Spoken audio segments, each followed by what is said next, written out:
Hello, everyone. Good morning. So this is the fourth workshop in the series for the last month, or for the month of April. This is the financial guidance for senior citizens. Welcome. Just a summary on accessibility for Zoom. If you will, just make sure that you're viewing on your laptop, not a mobile device. It's a little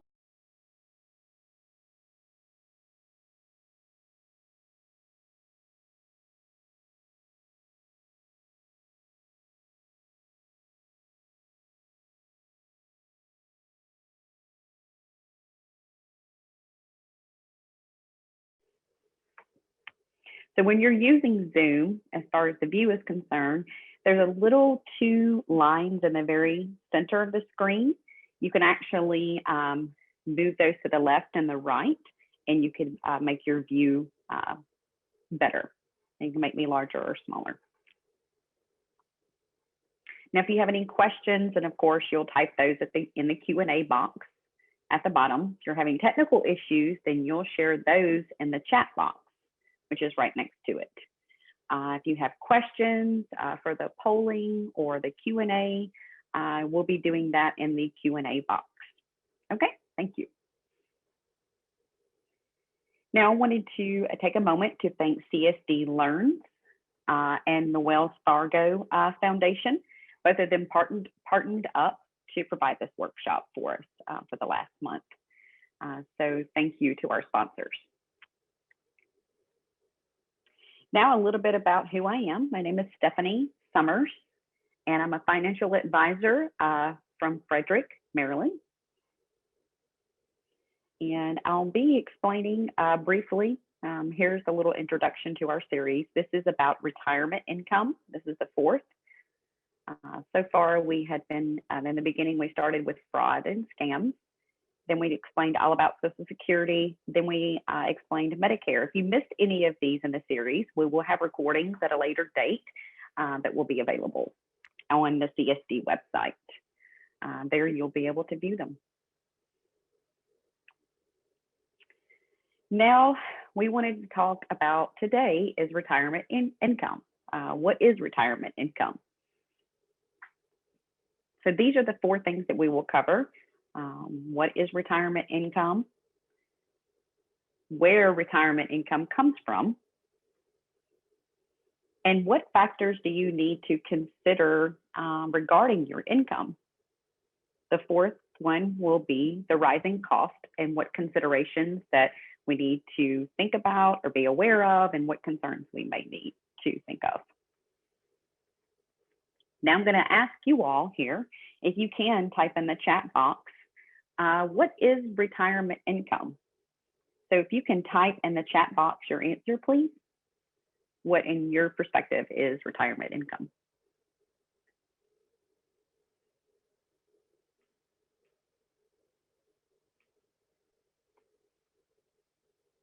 Any of you want to try and give us an answer about what is retirement income?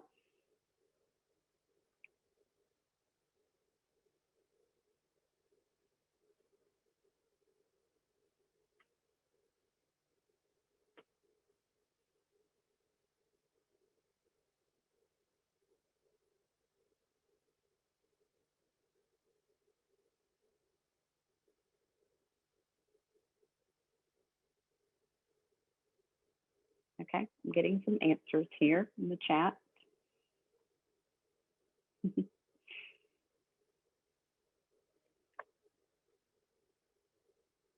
Yeah, thank you for your answers. Most of these answers, let's see if these are right.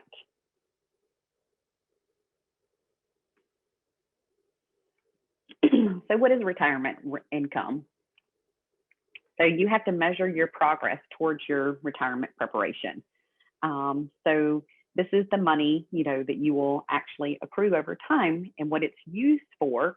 And then you have to think about where that income comes from. There's different sources that you may have. You may have Social Security. That's a federal government program that is provided to most individuals. The second thing may be your personal savings and investments that you've made along the way. Another, the personal savings can come from a bank or investments. Investments can vary. The third is from your IRA. An IRA can be both a traditional IRA or it also and a Roth IRA. A traditional IRA has been around probably since 1974. Now, a Roth IRA, that just started recently, in the later years of 1998. Some people have both, some people have one. The next thing is, your work retirement plan. You may have a 401k, you may have a 403b, a 457. Those depend on actually where you work. A 401k typically is a private company. A 403b is a nonprofit organization, say like maybe a hospital, for example, or a church or a school. A 457 is usually at a school. It's usually some type of educational plan. Now, a pension, this actually comes from an employer that they give out to their employees. It's a little extra money that you will have for retirement. Back in the day, there was a ton of companies that had and provided pensions. Now that number is starting to decrease. The last is continued employment. Some people enjoy working, or some people are like, I've got to work in order to have the additional income that I need. Now, the next two slides that I'll be going over, these are statistics. And I have found that's very fascinating information that I wanted to share to you all in comparison between people who are working and people who retire.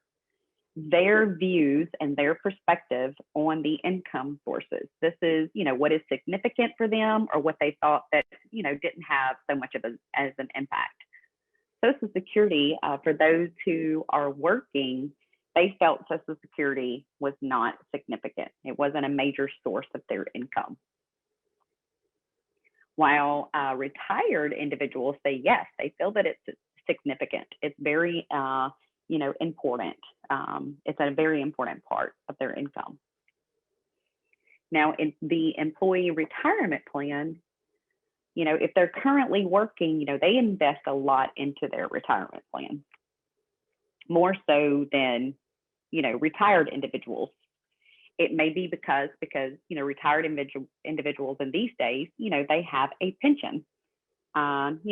Retirement, they may not have, a retirement employee plan. So statistics, of course, will change as time goes on. Now, employment, when they're, saving the money and they're investing is not, it's not what they do a whole lot, while people who are working are saving significantly. So these are the three different categories, and we have some on the next slide as well. Now, investing in an IRA account, workers feel like that they're investing more into an IRA. Retirees feel like it's not so much significant. So their personal savings account or other types of investments, pretty close, almost pretty similar, working and retirees, workers and retirees. The last one is the pension plan. It kind of depends on where you work. Some people still have that as an option and some do not. So those who work for the federal government, of course, they still have pension plans. The, that's FERS, FERS. It used to be CSR is what it used to be, but now it's FERS. But it kind of depends on the pension plan. It's a little bit less now for retirees. So those are kind of the comparisons of, where the income would come from different individuals, where they're working, where they live, their, type of lifestyle, and then you have to, realize what income is significant for them. Now, what are the risks that are involved with income? So you'll see two different categories, a guaranteed versus a non-guaranteed here. The guaranteed, of course, is the three that we have here: Social Security, pension, and then annuities.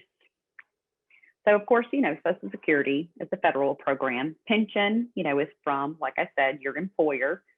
And annuities is an insurance type of product that you can either pay into and draw from immediately, or you can defer the benefit from it for further down the line. So we're probably not going to go into too much details for annuities, not during this presentation, not for this hour. So moving on to the non-guaranteed income is the first one is your personal savings. So anything you've worked and you've put into your personal savings account or personal savings for some reason. The second one is investments, investments that you've made. Now, keep in mind, you can't just solely depend on, one for retirement income. It's not a smart idea. You need to have several different sources for retirement income. And again, it depends on your type of lifestyle, your preferred type of lifestyle. The third is an IRA account, whether it's Roth or traditional. It just depends on what type of investment you've made. The fourth is also a 401k, 403b, and a 457. You can actually max out these. Say, the 19,500 is the max out. If you're over the age of 50, you can increase that max investment by $6,000-7,000. You can do a total of 24,500 investment. Now, one thing just to also add with this. So with the retirement plan, while working, say you've maxed out at the 19,500, make sure you spread the sources out evenly. If you max out and you've met the 19,500 in October, you've missed out of 2 months in November. That means you're going to miss out on the company's match. So make sure that you spread out those investments. If you have a 26-week pay period or a 24-week pay or 24 pay period, make sure you do an even distribution of this plan. That way you can take advantage of the employer's match for these plans. The next one. Okay. Now, how much will your, retirement income be? If you're trying to figure this out, for example, it could be anywhere between 60% to 90% of your work earnings.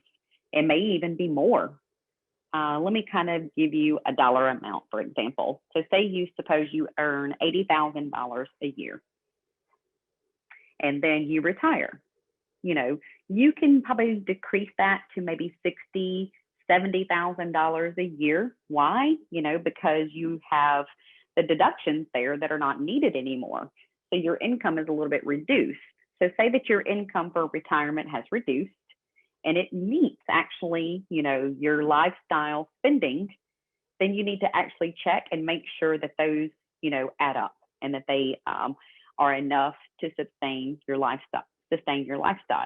And if you're thinking, well, how do I figure this out? And say, figure out your typical spending and do a, comparison and kind of use like a benchmark. Maybe you do like a spreadsheet, list out all of your expenses and all of that information. If it's not set, it's not something that's going to be set in stone, of course. It's going to be, adjusting as your lifestyle changes. You may take classes, you may pick up a new hobby, you may travel. For example, you want to take up photography. So you buy, expensive lens, or you buy a tripod, all of these different things that you want to use for photography. So you want to buy a backdrop, for doing photography. There's a lot of different things, you have to make sure that you have the money to spend on that.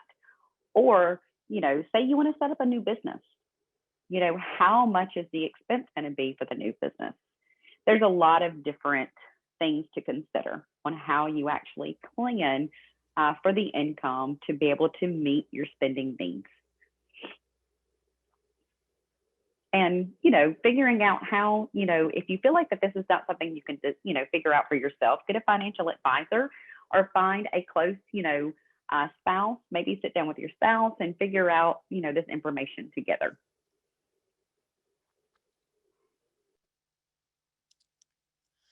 So now in regards to income, you need to figure out what is a part of your retirement income. So you're now retired, there's a lot of expenses. You possibly are having more expenses than you realize. You're going out to eat more often, you're visiting friends, you're going out and doing a lot more activities instead of staying, or you may stay home and cook more. So what activities are you participating in?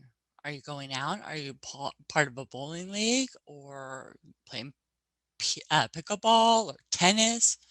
Maybe you're golfing or you're biking. Maybe you're going hiking. There's so many things to consider. Maybe you're going boating more, going to the beach, and you plan on traveling. There are some expenses that you have to consider, and other things don't require much money. So you have to calculate that within what you do, your activities. Are you going to pottery classes or painting or fused glass classes? Maybe you do quilting, right? That's something you may consider. Or maybe you do mahjong. I haven't learned mahjong yet, but I have watched people play and I do want to. I don't know how yet, but someday I plan on, once I settle down a little bit more, learning mahjong. There's a lot of factors to consider and to think about that are within your activities that you want to do, your planning for retirement, things that cost more that you aren't doing now, or things that don't cost more. Maybe if you plan on playing bocce ball and you want to join a league, maybe ask them what the cost is to join on an annual basis, maybe, or maybe it's only 2 times a year, but start calculating what your expenses look like on the activities or interests that you may want to add to your lifestyle when you retire. And that's what you need to consider as far as your income to incorporate those costs. So your bring home income, you want to be comfortable in your lifestyle to be able to join those activities that you're looking forward to. Next slide. The other factors to consider here as well is your income might be reduced because your work-related expenses are no longer present. Maybe you aren't going out as much. Clothing for your job is a lot less expenses. The deductions as well from your work paycheck is no longer there because you're retired. Will you be responsible for other family members when you retire? Maybe a child or an elderly parent. Maybe you do have to care for your elderly parent. Maybe you're a caregiver when you retire. What are those expenses? And then also think about your mortgage, your housing expense. Is your mortgage going to be paid off or is it already paid off? Will you downsize your housing? You no longer need a large house because your children have left the nest and you can now downsize. What about healthcare costs? That can be a significant impact when you retire. For example, long-term care needs.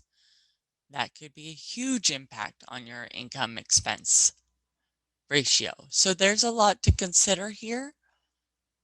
When you think about the income from your different sources, Social Security, for example, your pension, your investments, your retirement plans, is that sufficient enough to meet all of those needs that you have to factor into your retirement to still to still enjoy your retirement for maybe 3, 4, or even longer, many more years ahead in your retirement?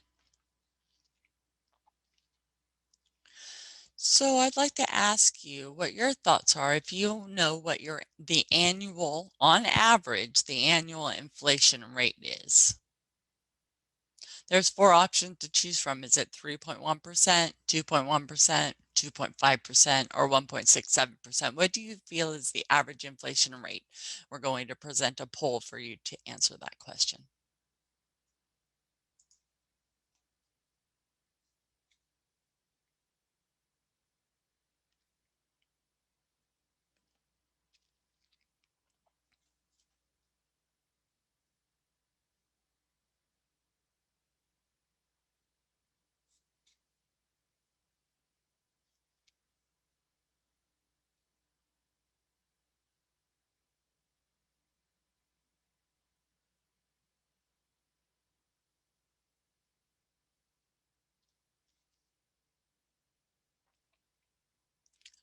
Okay, let's see the results of your poll.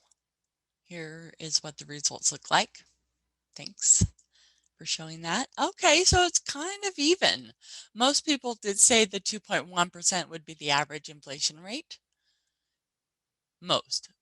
The right answer for this is 3.1% actually. And that's based on historical numbers over many, many decades.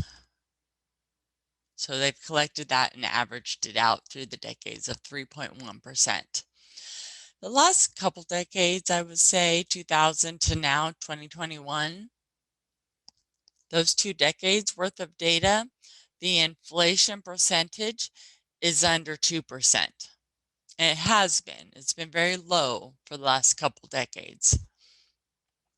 And that's why you see investments and bank account earnings being quite minimal, 0.1, 0.02%, because the inflation has gone down significantly. Many people have taken advantage of reinvesting or refinancing their house because of the low interest rates that we're seeing.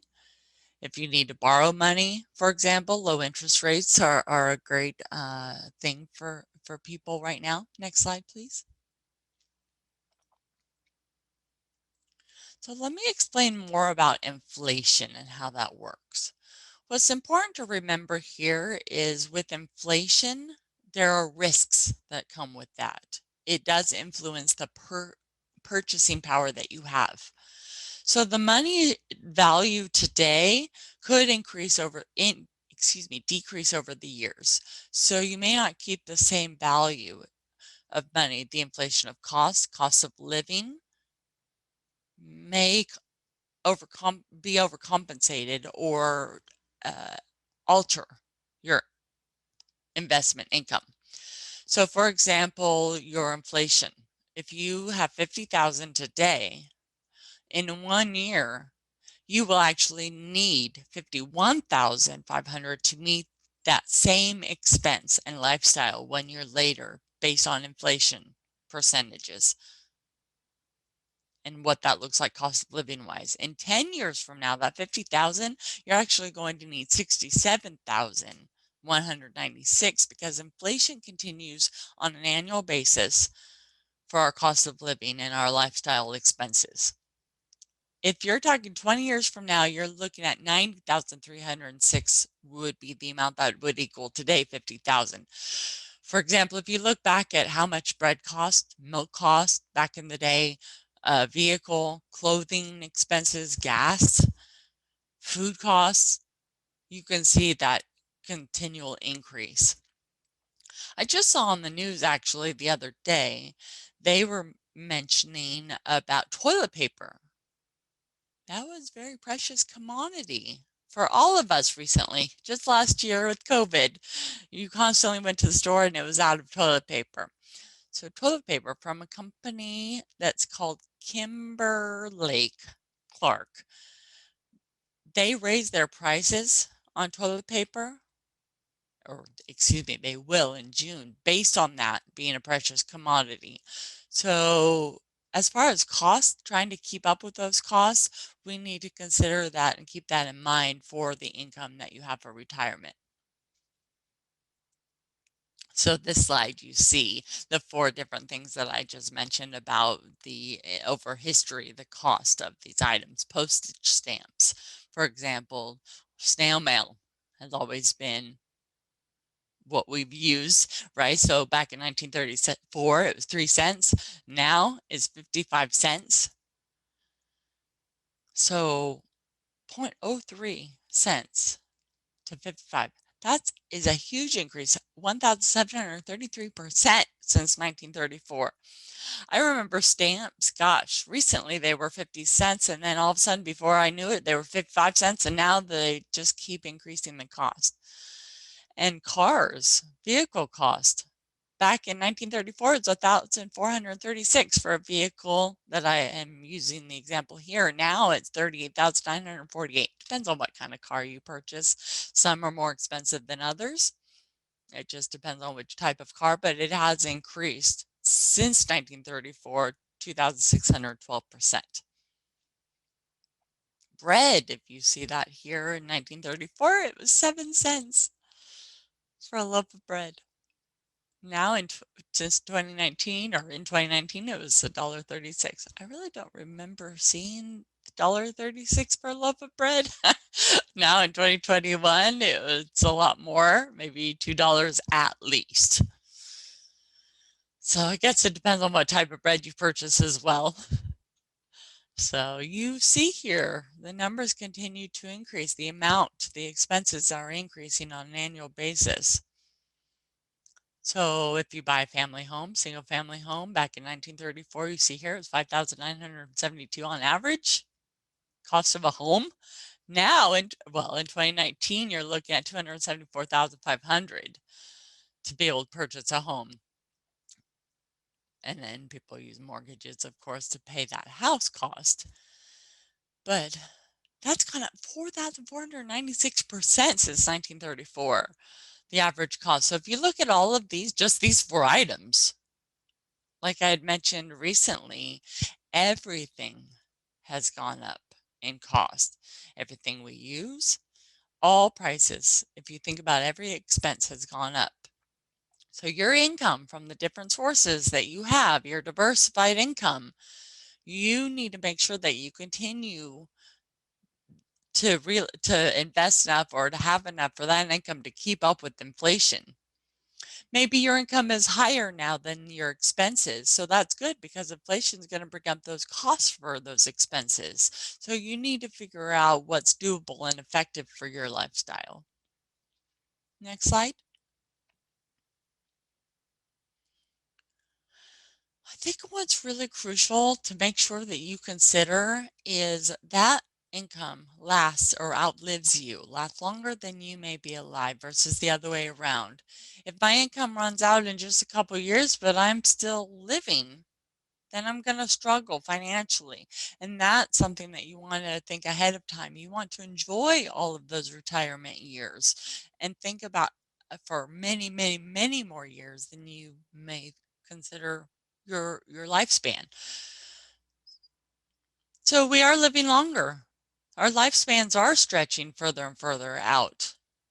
Our retirement years tend to be 20 to 30 years on average. So you need to think about that. There's more and more people that are living now than they were before. Our population is higher because our longevity is longer. So you need to consider the money outliving you to continue that lifestyle. Back in 2014, it was 3.3 million people at the age of 85 or older in the United States. Recently, in 2019, there was an expansion, 250,000 people more. So it is growing, the longevity. Plus, yes, we are living a long time. That's true. The negative or the bad news about that is your retirement income. Can it outlive or last that 20 or 30 years? So you need to really consider what that income looks like for that length of time and make sure that there's a balance there. That's really important. Next slide. Now, the next 2 slides, we'll be talking about the coronavirus and the pandemic, relief for retirement plans and IRAs, and what did Congress pass, last year to help some of these individuals with their retirement plans.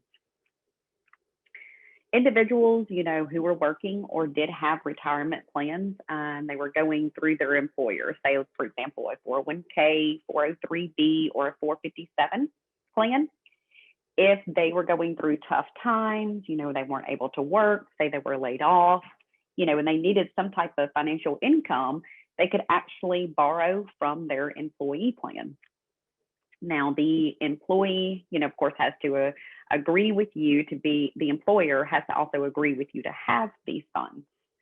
But you could get up to $50,000. That was the max to borrow. Last year, they did a special increase to $100,000. Because of COVID, you had to borrow the money. It had to be COVID related.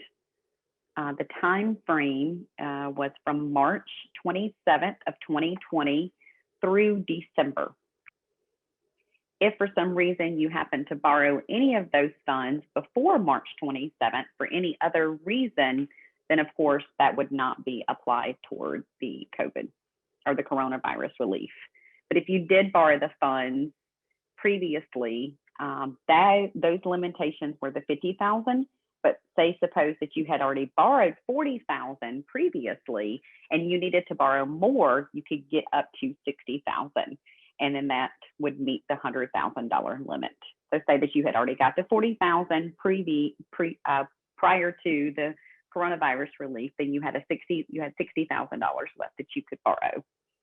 If you were under 59.5, then 10%, there would be a 10% penalty. The 10% penalty would be waived, meaning you did not have to pay the additional tax for the early distribution. That was waived. And then paying back to your retirement plan, the payback plan. Typically, it's a 5-year payback plan when you loan funds, but they did an extra year to be able to repay for individuals.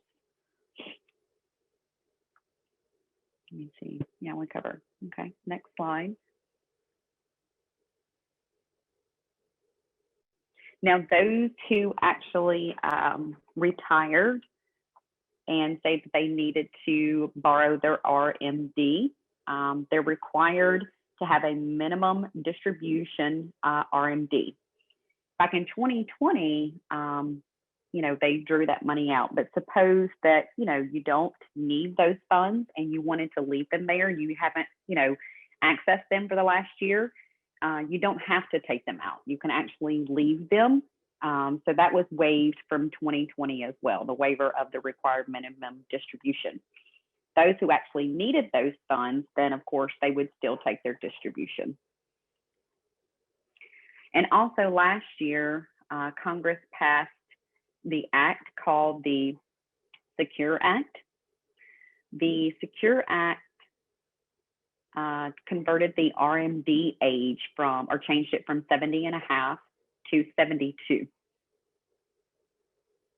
But that was for individuals who were born or were January 1st of 2020 and forward at age 72. So say if you were already 70.5 and you had already started drawing your benefits, then you would be based off the old regulations. Those who had not become 72 and going forward would have to go by the new laws of the age of 72.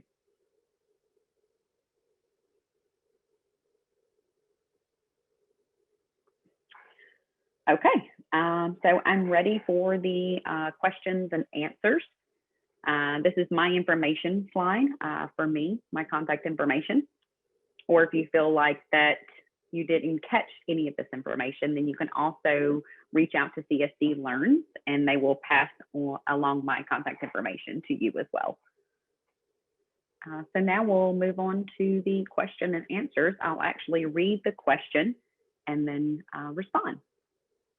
So the first question is, what is the inflation rate mean?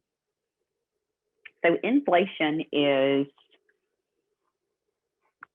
something that the numbers will always increase. Now, how they figure the increase is based off the Department of Labor.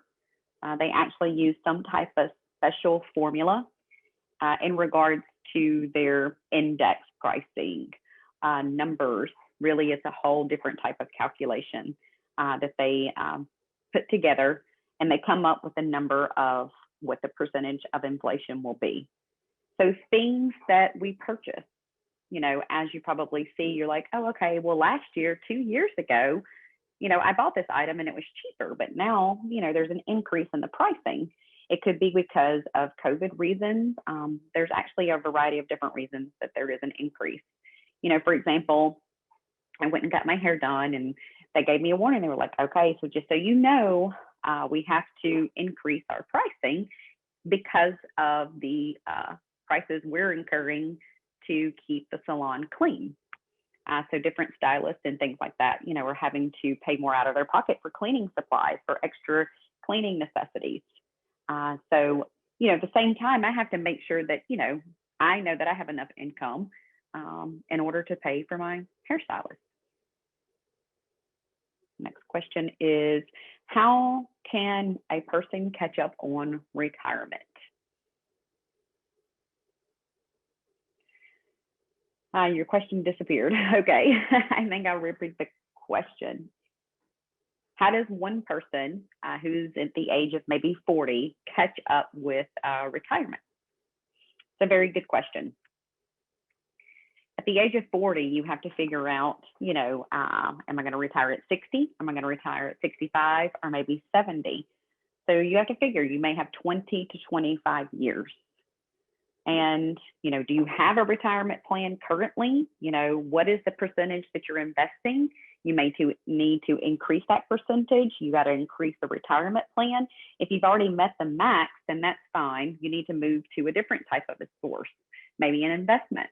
Maybe open up some type of investment so that you have options instead of you're just limiting to yourself to one source.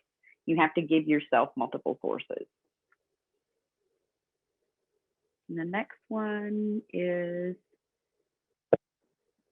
so there's been a lot of discussion about the possibility of the stock market crashing in the future. Okay, so the stock market, its natural state is to fluctuate, to go up and down. A crash, it depends on your definition of crash. What does that mean? There's a lot of different perspectives for that. You have to keep in mind that the stock market, its normal behavior is to rise and fall. That is, the typical behavior. If you have that anxiety or that fear in doing this type of investments, then you need to speak with your financial advisor to try to figure out, what is going to be the best fit for your risk tolerance. Your risk tolerance can vary. You have to figure out how that fits for you and find what's the risk tolerance for you for your investments. That's very important to understand. Now, the stock market, it could go down. For example, last year in March, with the whole COVID situation coming up, everything spreaded very quickly. The stock market really, really went down significantly from the middle of March to the end of March.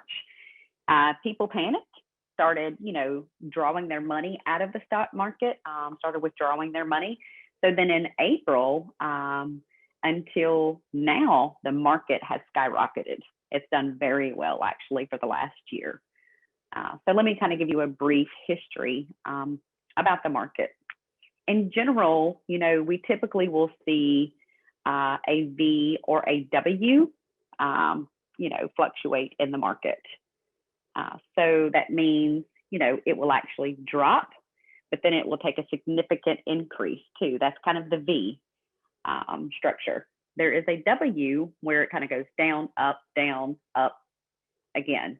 Last year, what we noticed, we came up with kind of a new method, after people analyzed the stock market. They came up with a new letter for K. Why? Because some of these areas of the market, for example, technology was really, really, really hot last week. That was something that was a very hot on the market. Zoom, Amazon, Netflix, those different companies There was a lot of people that was ordering more online, or they're staying home and watching movies. People were on Zoom, like right now, you're watching me on Zoom. So that is, the market for those companies, took a significant increase. Now, companies, for example, like airlines, cruise lines or cruise liners, vacation companies, tourist places, of course, they were losing money. And so the market for them actually decreased significantly. Disney World is another example. SeaWorld is another example.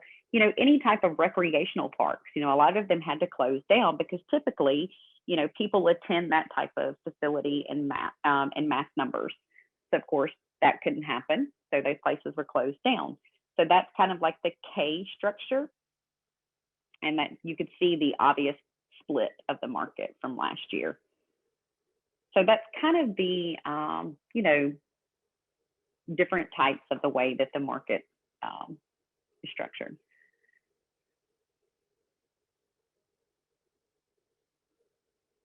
Trying to see the next question.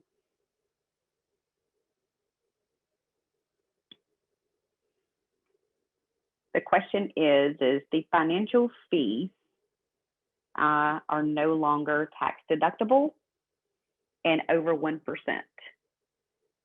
They're asking, is it safe to invest in a lower fee fund? For example, Vanguard. So this type of question is not a question that I'm able to answer because I need to understand what your financial portfolio looks like and what you envision that to be, because there are different types of financial portfolios designed for each individual. So if you have fees that you're actually concerned about for fees, then you actually have to use Vanguard because they have some of their investing funds that have no fees, meaning that they use no advisor. It's a self-managed type of fund. And if that is something that you do, that is completely up to you. But if that's something that you're not aware of, then you need to use your financial advisor. So a financial advisor will actually provide you the value of service. It's not just a service that includes fees. It's an overall service that we will provide. We'll actually be able to explain information. We can expand on information. We can have conversations in ASL, our American Sign Language, so that you feel very comfortable about your financial investments. The next question. How is the stock market doing now? Is it still a K, or is it a V, or is it a W?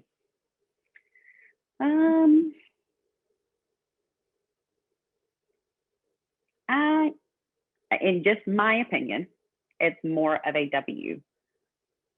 It's not a significant increase and decrease. It's more of a steady up and down, I guess, because of politics with the new president and his plan, for the future is not, been announced, because right now we're still focusing on the COVID recovery and mass distribution of the vaccine.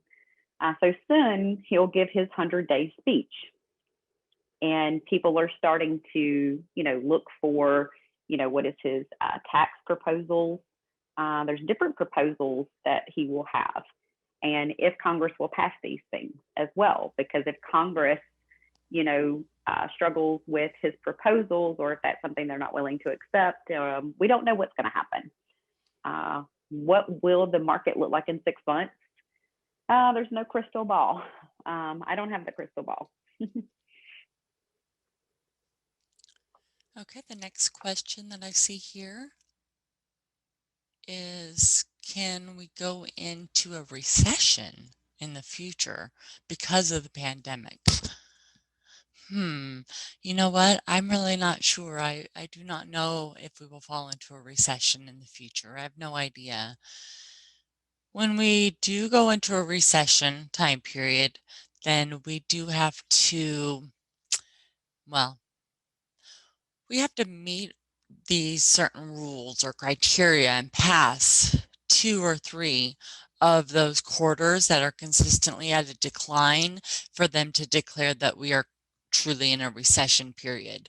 If it goes down 1 quarter and then goes back up a second in the second quarter, it's not considered a recession.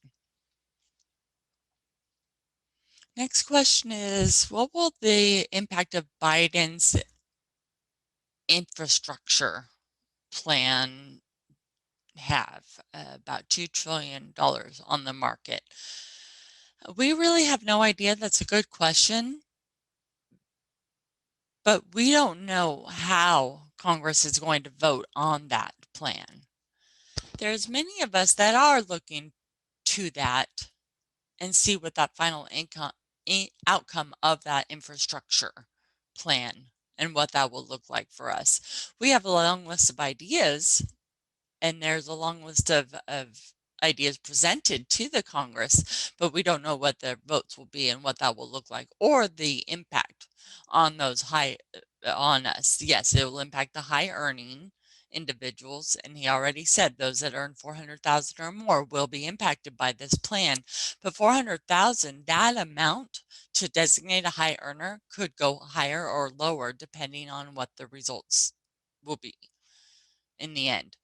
Me as a financial advisor, I don't really take too much weight on what's happening right now until it is finalized. Then I take action and I then decide how that will impact individuals. The presidents historically always do make those adjustments and change. And because presidents change, the short term is really all that we look at. And then we become used to it after a short amount of time. Once it's been implemented, it takes time to figure out and learn.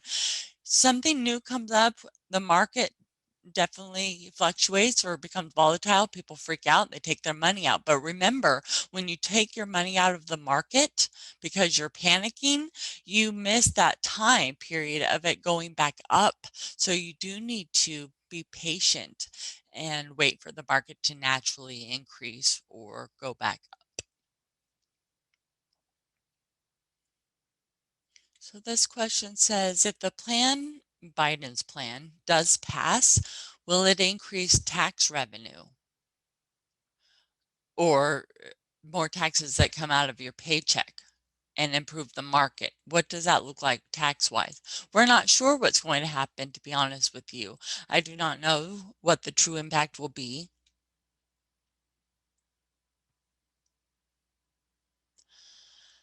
The next question I'm reading real quick. Okay, so this is a two-part question.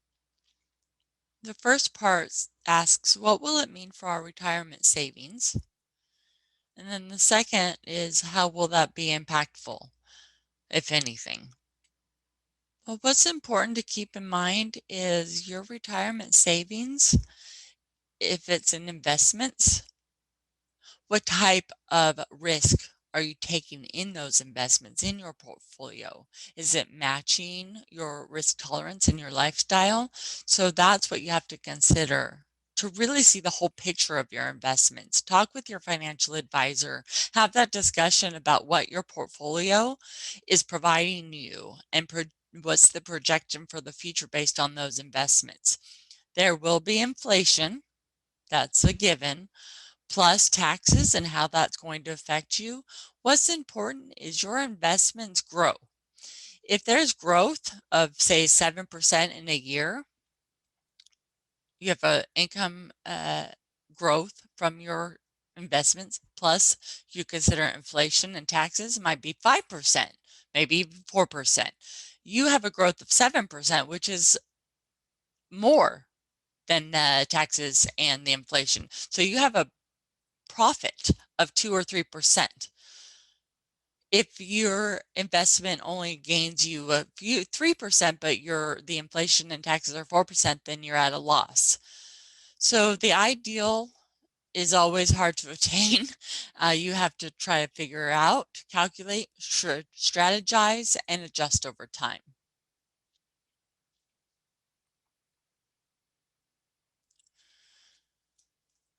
The next question says, what are the penalties if I were to withdraw from my retirement account early? Okay, so if you take a withdrawal before the age of 59.5 years old, okay, keep in mind that's for an IRA, a traditional IRA, then you still have to pay taxes on that. Before the age of 59.5, that's an extra 10% penalty fee, basically. So I encourage you not to touch the IRA until after 59.5 years old. Suppose you have a Roth IRA. There's two rules that go along with that. One is you have to have an account for 5 years. And then after 59.5, that age of 59.5, you withdraw tax-free. If you withdraw before you've had the account for 5 years, or you're not 59.5 yet, you do have penalty fees to pay. So those are the two main criteria for the Roth IRA. And then traditional IRA is the same. Withdrawal penalties before 59.5. The last question I see here in the Q&A is, what should we keep in mind for inflation rate as we prepare for our retirement savings now and going forward 20, 30 years later to project that inflation rate? So, as we mentioned earlier in the presentation, the inflation rate over the past 20 years, the rate's been pretty low. On average, you're looking at 3.1% annual inflation rate. The last 2 years, it's been under 2%.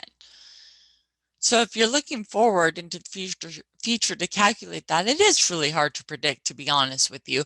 But many analysts feel that the increase or inflation rate will not start going up until maybe 2023. But how to prepare savings for the inflation rate is the other part of that question. So it depends on the investments that you have and what are the purposes of those investments. If you're looking at wanting that money or income to continue for 20 or 30 years, I would increase your risk, for example. The more risk that you take in investments, the more return you get for those interests or investments. Your rate of return is higher. It could still be volatile. The market itself could be, but if you're comfortable with that volatility of seeing that decrease and increase more than maybe you're comfortable with, then you may want to go more conservatively. You really have to look at that, talk to a financial advisor, have them analyze your portfolio, have that discussion on what your comfortability is and what your goals are, and look at it as a whole picture, big picture of where you're going. And then they can help guide you for the future. Okay, actually, I see one more question that came in. They're asking for my business phone number, email information, and so forth. So if you don't mind, yeah, here's the slide to show you my information so you're able to contact me. The info at kramerwealth.com, that's the general email box. If you want to email me directly, then my name, Stephanie, at kramerwealth.com is my email address. So it's the same suffix, it's just the prefix changes to my first name. My VP number is here on this slide, and then you'll see the main office. You contact them and you can let them know that you want to speak to me, and they will transfer to me on video. Our website, there's a wealth of information on the website that you can look through. There's videos as well, vlogs of me and ASL with different topics. That's on the website as well. And if you contact CSD, well, CSD will be able to contact or share with you my information as well. Okay, thank you so much for all your wonderful questions today. Now what I'd like to do is say that I am sad that this month is over, but it's been a wonderful series of workshops this month. I've enjoyed sharing the information that I have with all of you. I do want to thank everyone who participated and assisted me in making this happen.